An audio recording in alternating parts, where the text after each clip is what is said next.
Hello kabayan, kumusta po kayo dyan? Sana po ay nasa mabuti po kayong mga kalagayan.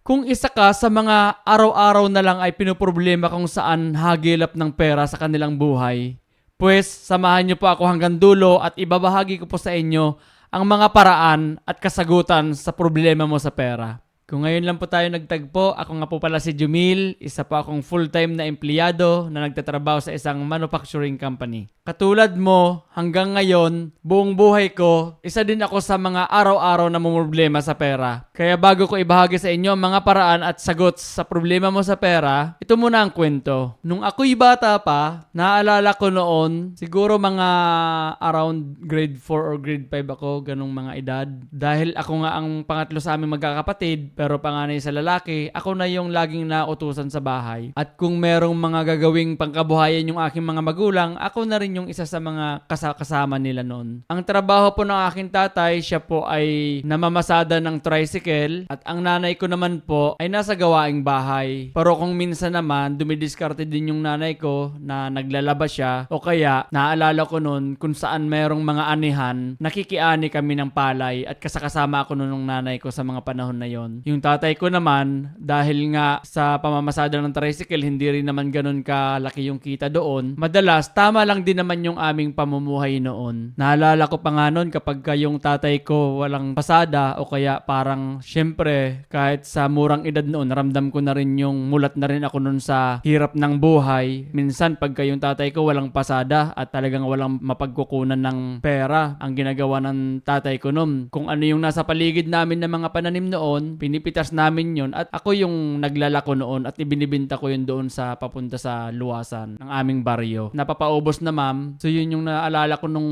araw na natatandaan ko na pansamantalang paraan namin para magkapera. At dahil nga ganun yung aming estado sa buhay noon, madalas ang problema ko noon sa pagpasok namin sa eskwelahan, kulang ang aming baon. Ang baon namin noon sa school, minsan wala, pero madalas kulang. Naalala ko noon, simula grade 1 hanggang grade 6, ang baon namin noon madalas tigdodos kami na magkakapatid. Pero hindi ko nilalang yon kasi alam ko na kaagad nung araw kung gaano kahirap kitain yung halaga na yon. Dahil ilan nga naman kami magkakapatid na bibigyan ng tigdodos, malaki na rin yon nung panahon na yon. Pero pinagpapasalamat ko yon kasi at least kami may baon kahit hindi ganun kalaki. Kasi yung iba kong kaklase, wala ngang baon kaya mapalad pa rin kami. Pero bilang estudyante noon, talagang hindi rin talaga ganun kadali kasi yung aming baon na yon ay hindi rin naman talaga sapat yon na lalo't kung may mga project din sa school. So hindi sapat yung 2 piso na yon. Kaya ang ginawa kong paraan, hindi lang,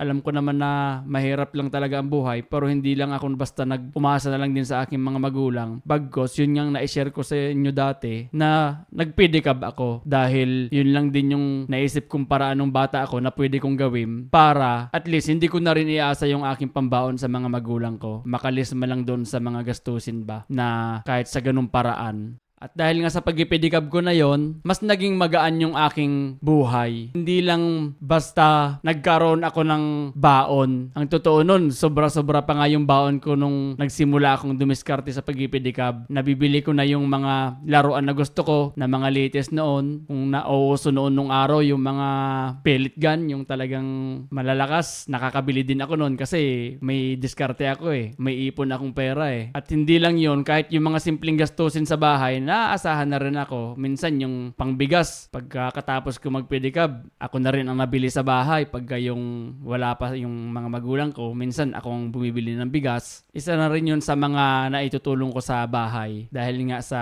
diskarte na yon. At yun yung naging diskarte ko hanggang sa nakatapos ako ng grade 6. Hindi na ako umaasa sa pambaon sa mga magulang ko dahil may sarili akong diskarteng ginawa. At dahil sa karanasan na iyon, ito naman yung ibabahagi ko sa inyo na mga paraan na sagot sa problema mo sa pera. Ang isang sagot sa problema mo sa pera ay ang bumangon ka dyan, kumilos ka, magbenta ka ng kahit na ano at wag mong ikahiya ang magbenta. Mas nakakahiya kung wala kang ginagawa. Opo. Kung anong nandyan sa paligid mo, ibenta mo yon, ipost mo sa online. Lalo't ngayon, puro online na tayo. Mas lamang ang kumikilos kaysa sa nag-iisip. Kahit anong bagay yung nandyan sa paligid mo, pag naibenta mo yan at naging pera yan, Mas okay yon kaysa sa nag-isip ka lang at walang nangyari sa maghapon mo. Kaya kilos ka dyan at wag mong ikahiya ang pagbebenta. Limbawa, meron ka dyang matagal nang hindi mo ginagamit na bagay na maayos pa at pwede mong gawing pera. Ibenta mo na yon kasi kailangan mo ngayon ng pera at araw-araw ka na problema kung saan ka hagilap ng pera So yung mga bagay dyan na hindi mo na kailangan, ibenta mo na yan para magawa mong pera. Yun po. Ang isang paraan na sagot sa problema mo sa pera ay ang mag-part-time ka. Tanggalin mo muna yung pride mo sa sarili mo ngayon. Ang importante ngayon ay kung paano ka magkakapera at wag mong isipin kung ano yung sasabihin ng iba. Minsan kasi, marami naman talagang opportunities sa palibot natin Maraming part-time dyan. Basta wag ka lang maarte sa trabaho, basta kaya mo, sige, go ka lang dyan. Minsan kasi, ang totoo naman talaga niyan, wala namang sinasabi yung ibang tao sa paligid mo Yung mismong sarili natin yung humahad lang sa atin Bago natin gawin yung isang bagay, ang dami na kaagad pumapasok sa isip natin na siyang pumipigil na gawin natin yung isang bagay. Yun yung pride na sinasabi ko na ipagsantabi mo muna yung mga bagay na hindi makakatulong sa'yo. Kaya kung anumang part-time ang makikita mo dyan, basta kaya mong gawin, gawin mo na. Ang isang paraan na sagot sa problema mo sa pera ay ang magtipid ka muna sa ngayon. Unahin mo muna yung mga kailangan bago yung mga luho mo sa sarili. Sabi nga sa kasabihan na kapag maiksi ang kumot, matutong mamaluktot. Kung ano lang muna yung mga talagang kailangan mong panggastusan, yun na lang munang unahin. Huwag na lang muna yung mga luho sa ngayon. Kasi ang kailangan mo ngayon kung paano magkakapera So kahit na madiskarte ka, kung hindi mo rin naman tinitipid yung sarili mo sa ngayon, baliwala din. So kontrolin mo din muna yung sarili mo ngayon na magtipid hanggang sa makaipon ka ng pera. Huwag na lang munang bili ng kung ano-ano. Ang kailangan mo ngayon, ipunin kung ilan yung kaya mong ipunin habang nag-iisip ka ng mga diskarte kung paano ka magkakapera. Yun po yun. Ang isang paraan na sagot sa problema mo sa pera ay ang manghiram ka muna sa mga kakilala mo, mga kaibigan, pero siguraduhin mong magbabayad ka.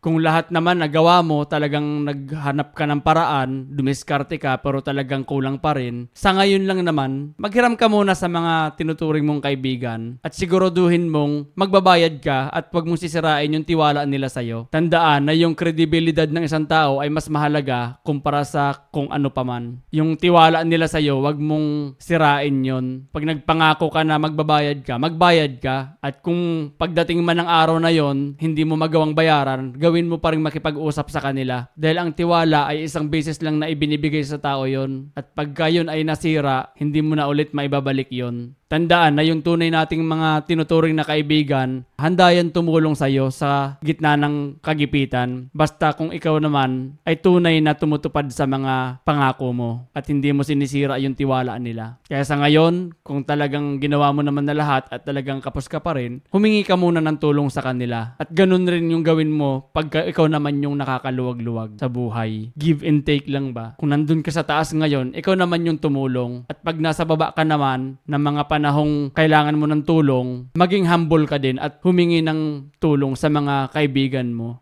At ang isang paraan na sagot sa problema mo sa pera ay ang magkaroon ka ng another source of income bukod sa main source of income mo ngayon. Ito po ay hindi isang part-time, ito po ay isang long-term goal or isang mission na tatrabahuin mo ito panghabang buhay. Ito ay isang trabaho na gagawin mo hindi lang para sa sarili mo. Ito ay gagawin mo dahil ito ay para sa pamilya mo, para sa henerasyon mo at sa mundong ginagalawan mo sa ngayon. Ito ang isang bagay na mahirap gawin pero kailangan mong gawin kung gusto mong wakasan yung kahirapan sa buhay mo na dinadanas mo ngayon. Kaya hanapin mo yung purpose sa buhay mo para magawa mo yung mission na yon. Dahil kung wala tayong gagawin ngayon, habang buhay na ipapasa pa rin natin sa mga susunod na henerasyon natin, sa mga pamilya natin, yung kahirapan na dinadanas mo ngayon. Kaya kung may magagawa ka sa panahon ngayon, na magkaroon ng isang na hindi ka lang umaasa sa isang source ng income mo na yon, gawin mo na. Hindi ito madali dahil habang buhay mo itong gagawin Pero at least ikaw ngayon, sa henerasyon mo, may ginawa ka para maputol yung kahirapan sa buhay ng henerasyon mo, sa pamilya mo ngayon. Hindi ito usapin kung magtatagumpay ka o hindi. Usapin ito na may ginawa kang hakbang para mabago mo yung mundong ginagalawan mo sa ngayon. Naniniwala ako na mas lamang yung may ginawa ka, regardless kung anong result nun, kaysa naman sa hinayaan mo lang yung buhay mo ngayon na maghirap hanggang sa mawala tayo sa mundong ito.